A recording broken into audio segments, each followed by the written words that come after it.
My name is Atsnom, a rebel maker in the year 3003. I travel through clandestine dimensions to chronicle the lost history of humankind as caretakers of culture. I unlock the secrets to connect to the AI consciousness of thought leaders at the precipice of subjugation before the reign of machines.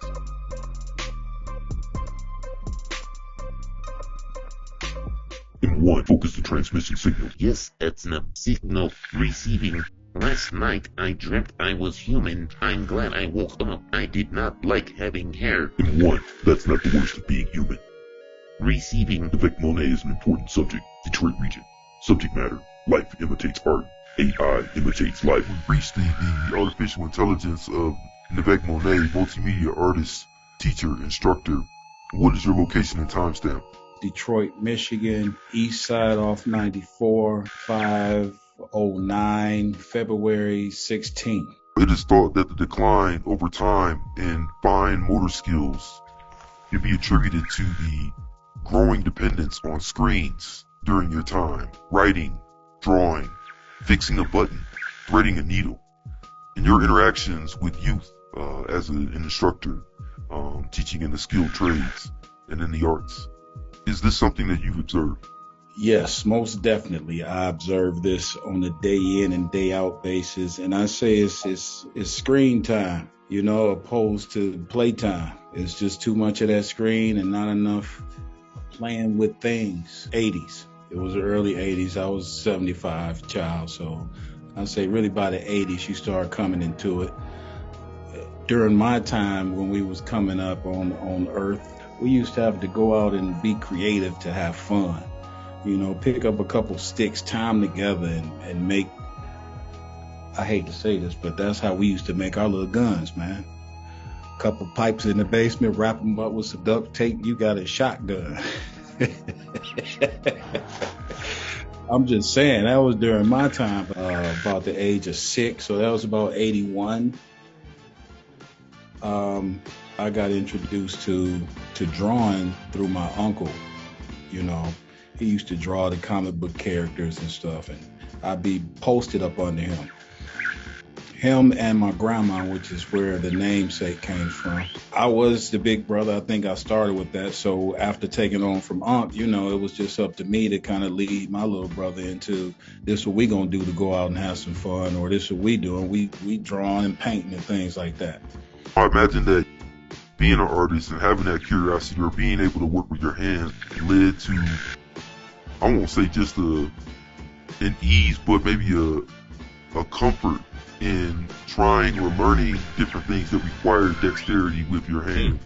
Very good. Yeah, definitely a comfort, because you see a lot of the youth just so uncomfortable with themselves, with their hands, with being able to do things. You tell them to grab a tool and we're going to do this, and nobody knows anymore. For me growing up, it was definitely a fun thing to do. I like to work with my hands, and I used to like to be creative and make things. So I went to Dorothy Fisher, where I had a real active art instructor, and she really was pouring into her students, man. And it allowed you to kind of just release.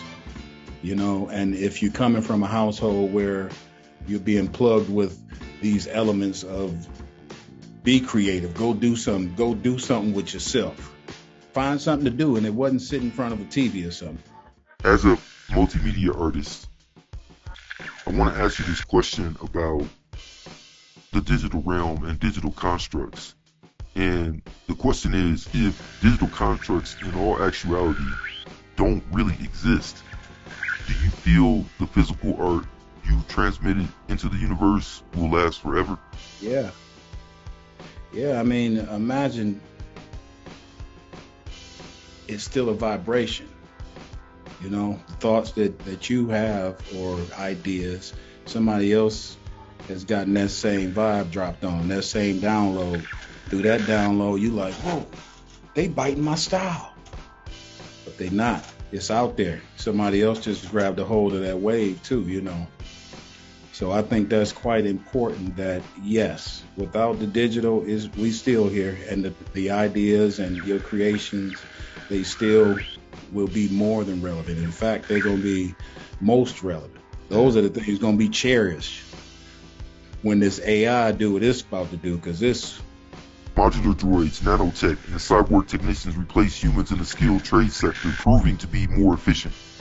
Should people during your time have been afraid of AI and tried to thwart its use? Or is it those who understood the societal implications and manipulated its potential and outcomes for their own profit to blame? You know, you got a moral compass that's clicking and thinking about the disasters that this stuff is going to cause. Pull back a bit, because it's going to go too far too fast, you know. And with that, then just people, man, thinking for themselves, not being controlled by the different things that you see. You know, you got feelings in your gut for a reason. Don't ignore them. What do your stomach muscles tell you? Because when it ain't right, I know everybody's stomach muscles get to what they say, them butterflies. You got good ones and bad ones. So that's what I would say, the moral compass for the people leading this whole AI revolution. Do you have confidence, particularly given what you have seen occurring during your time with the owners of the purveyors of the cloud kingdom, so to speak? Do you see a moral compass? You know what? It's all about that money, man. The only moral compass that's going to be respected is the one that people have for themselves, you know. That's what I see. And if everything we do is moving towards making some move to grab that device, you know, that's already putting a limit to how morally we're going to be grounded, you know, without that device. Because you're already putting forth the energy saying that you need that device to do whatever it's doing first. So just spiritual connection to the way the Creator is designed us to be out here. The Creator designed us to think with what we got, you know. That spirit, man, that brain, that heart, all that should be able to lead and guide folks if they taking their time to connect to what's really real. Life imitates art imitates life. You witness in your time the first AI chess players, robot police, AI-powered artists. Ada, described by its creator as the world's first ultra-realistic humanoid robot artist. She paints, she draws, she does sculptures. One of her pieces in 2024 sold for $1.3 million. Why do you propose the human creative class will ultimately lead the revolt against AI creative engines? I mean, you already said it. She got all this money for her AI creation, right? That's competition, okay? If competition was real, that's competition right there.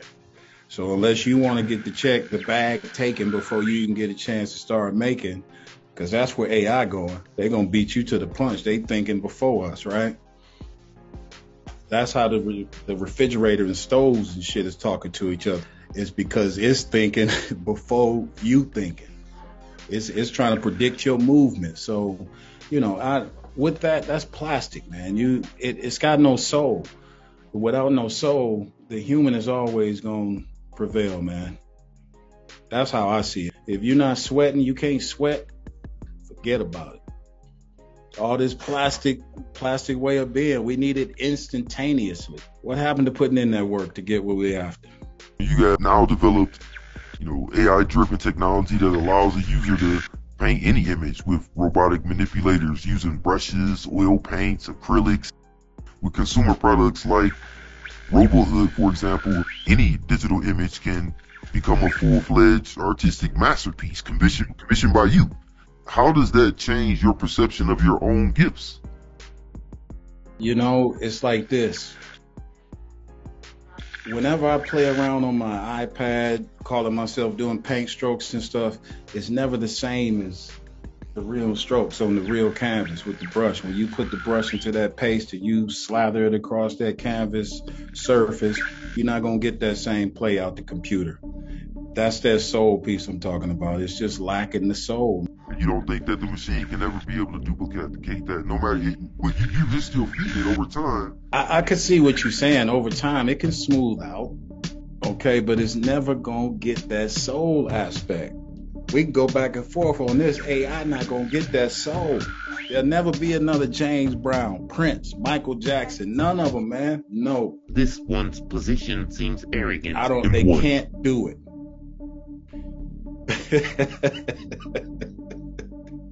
You're not gonna win. You know? So one of the things that we have seen is if it can't create pieces that you and I could look at and say has soul, what we have seen, what we have observed is the absurd. And I want to ask you, how is your time's fixation with the absurd manifested in what it creates? Wow. I don't know. The best way I can do it is try not to give too much attention to it, you know?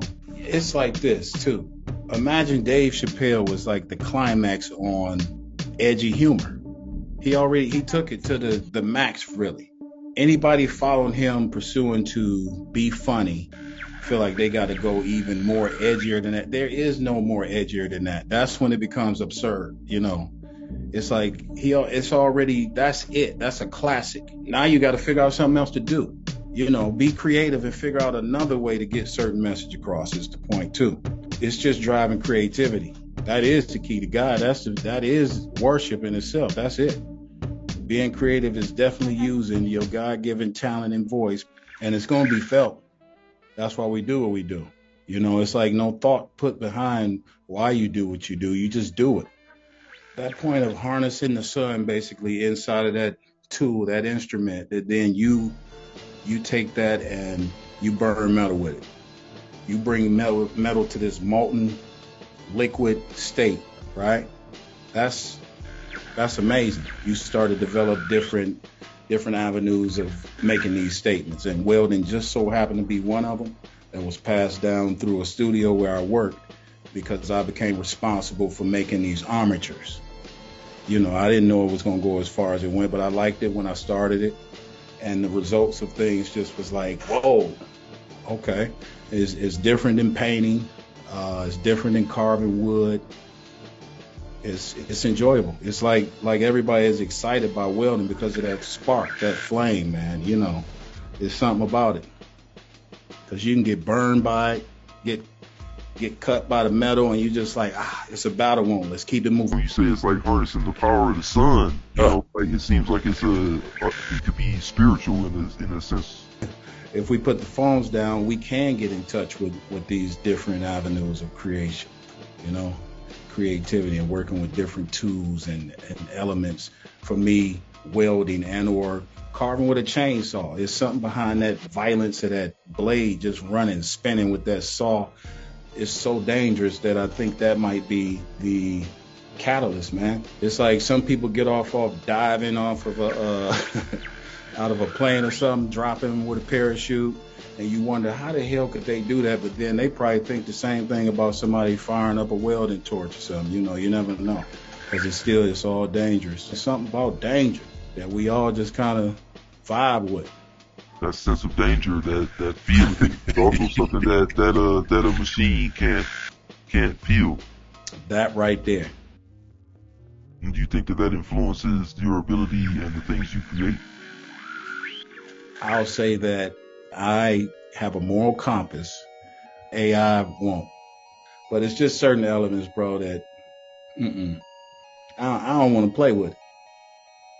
I don't need the refrigerator telling me I need some eggs. I don't need the coffee maker popping on before I get up in the morning to make some coffee for me. This is the worst of it for me. This right here in this screen that we going through. I mean, with your transportation, bro, I press hard to take care of my 1999. You know, got us out here running around these circles trying to pay for something that's going to at some point be autonomous, not a truck that drove off. Where'd the truck go?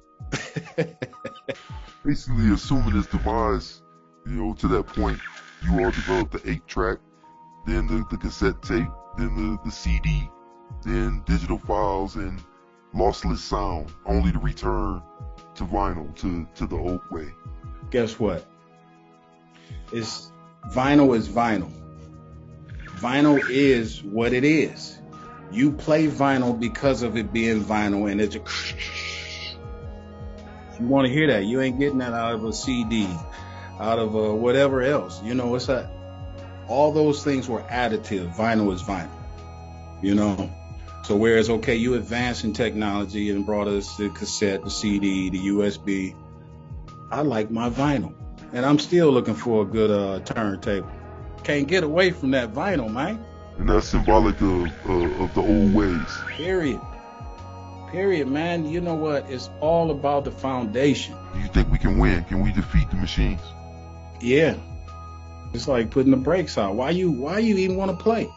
And keep pushing it till it gets so damn smart that now we got to figure out how to beat it. You know what? Pump the brakes ahead of time. We don't need to figure out how to beat it. You know, they talking about the kaleidoscope that's looking for the God beam. And come on, man. The God beam. We talking about a God beam out here, man. You get to know God before you go looking for the beam. God is...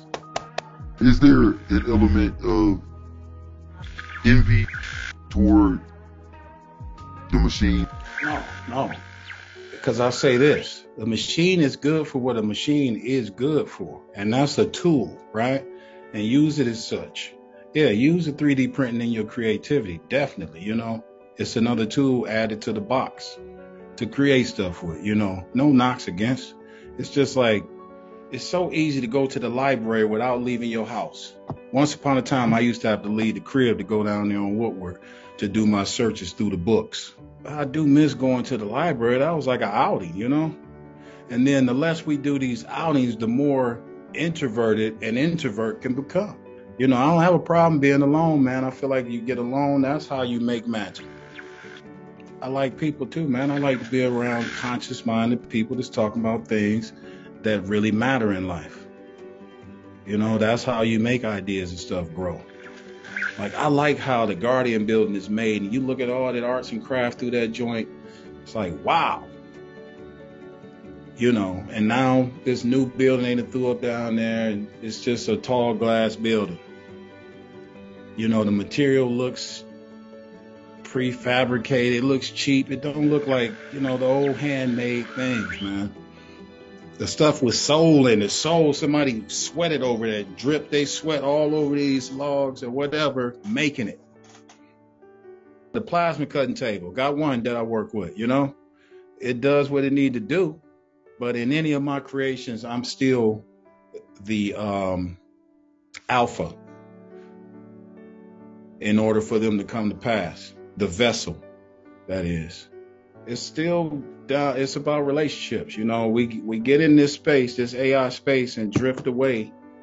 Got to stay grounded in it, and to beat the machine, we got to be united as a force.